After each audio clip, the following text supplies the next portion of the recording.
Greetings viewers, Eric the Car Guy here. And I'm also known as ETCG1 when I post videos to this channel. And here on ETCG1 I start things off with, that's right, hey, if it's your birthday, happy birthday. Please enjoy this digital confection that I found for you. It's delicious. Today I'd like to talk about getting outside of your comfort zone. And I'm doing it in my freshly lit shop, as you can tell. If you've seen the video where I finished the paint and finished the lighting of this shop/studio, well, I'm sure you can see here in the image now that I have a lot more light and things are a lot different in this shop. And I'm pretty happy with the work and I'm pretty happy with the way it turned out. But I had to go outside of my comfort zone to get here. And specifically what I'm speaking of is I don't like heights. I don't like heights at all. I don't mind being in airplanes, which is totally strange. In fact, I've been in a biplane, which is totally open and everything else, to the air. It's like being in a motorcycle in the sky, think of it like that. And done all kinds of barrel rolls and loops and all that kind of thing. Had a blast doing that. No issues with that. But get me up on a ladder? Ugh, I don't like it. Put me up on a roof? Don't like it. Get me up in a skyscraper? I don't like it. I don't like it. Specifically what I'm talking about is in order to finish the work here in the shop, there was some stuff that needed to be painted. Those of you that have been following along know why. If not, I'll link that video down in the description. I also needed to hang some new lights in here, which are giving me this wonderful light that I'm bathed in now. To do that, what I did was I rented a scissor lift, which I believe is or was the best tool for the job that I needed to do to get all the rest of the stuff done up here. However, as I mentioned, I don't like heights. I initially bought a 12-foot ladder. Step ladder that I could use to get up to the ceiling and do the work that way. I climbed up that thing once and was like, nope. The scissor lift not only has the ability to go up and down, but you can drive it around and it's way more efficient to work up high with. The flip side of a scissor lift is they are very wobbly, is how I'll put it. And everybody I've mentioned this to says, you get used to that. And as someone who doesn't like heights, I did not get used to that at all. In fact, during the entire process of that you may be watching a time lapse of now, there were moments where I had to get the thing on the ground, I had to go out and I had to go for a walk, just because my nerves were that frayed. At the end of the day, my legs were sore from just the tension that I was keeping in those legs, just trying to be up there. Additionally, being on a scissor lift all day, and I'm sure some of you that have done this know what I'm talking about, you get sea legs. So you get down on flat ground and you're used to like doing this and swaying around and you're on the ground and it feels like you're still swaying. And it was like that all the way through the evening. And that was all my anxiety manifesting itself into all of that.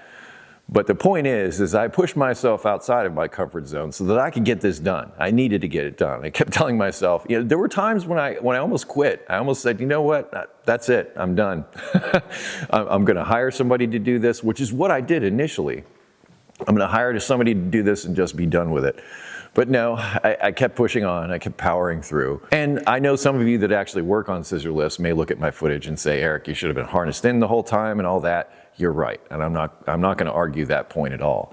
However, when I talked to the guy at the rental place, when I picked up this, actually I dropped off the scissor lift, he was telling me, they're very animate, OSHA, all the people that regulate safety, all that kind of thing, very animate about being like hooked in, strapped into those things when you're up in the air.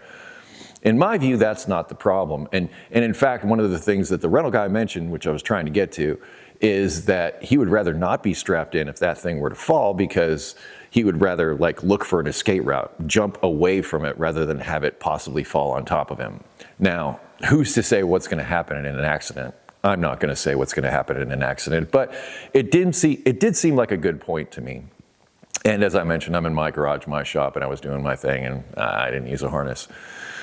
That said, I don't think that harness would have made me feel better at all. And my dad was telling me, oh, you can minimize the swaying by, standing at a certain point on it and like that. And I'm like, Dad, I'm running a roller on the ceiling. I'm basically making the whole thing sway as I'm painting. So I'm dipping something down in a bucket, I'm reaching up and I'm doing this. The whole time the thing is doing this. And I did not like it. That's my example of going outside of my comfort zone. I'm passing this on to you not to make you go and climb in heights when you're afraid of heights, don't like heights, that kind of thing. I'm not trying to necessarily encourage you to do that. It's more along the lines of, let's say, like when I worked at the Acura dealership, I got super good at working on Acuras and Hondas. Like, as you know, watching the videos, that's what I know the most. It's what I've worked on the most in my career. But I think it's good to work on other brands as well, like Volkswagens in particular. If I could think of a brand that was complete opposite of Honda, it would be Volkswagen and Audi and all that. And it's funny because, at least from a styling standpoint, I see some Hondas as trying to emulate a lot of German styling cues. And they're going after that market, those people that are buying Mercedes and BMW, those vehicles that I'm talking about. I think that they were going after them, so they wanted those vehicles to look similar, so that they were like, oh, I can't tell the difference between a Mercedes and an Acura badge. It's fine, I'll just buy it. I didn't like working on VWs. There's certain vehicles that I didn't necessarily like working on.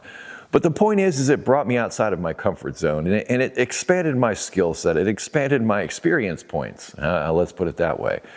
And that's what I'm trying to encourage in this video. Yes, I did something I didn't necessarily want to do, and truly it was dangerous to a certain extent. But that's not the point. The point is I powered through it because that's what needed to be done in that particular instance. So in a way, I put myself in a position where I was forced to do that. But what I'm advocating is not necessarily to force yourself to do these things, but to just try to incorporate doing things that you're not comfortable with into your whatever routine.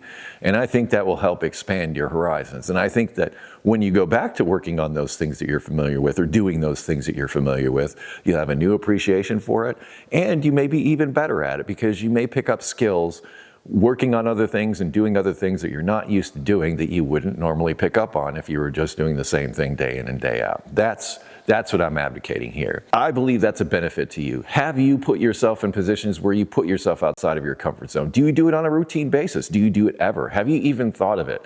I'd love to hear about your experiences with this because I think it helps us grow. What do you think? Leave those comments down below. And if you have automotive questions, which I did cover one bit of in this video, you can head to ericthecarguy.com. That'll be linked in the description along with different videos, different things that I might have mentioned in this video. So check the description for more stuff. Thank you so much for watching today. Be safe, have fun, stay dirty. I'll see you next time. Yes, I will.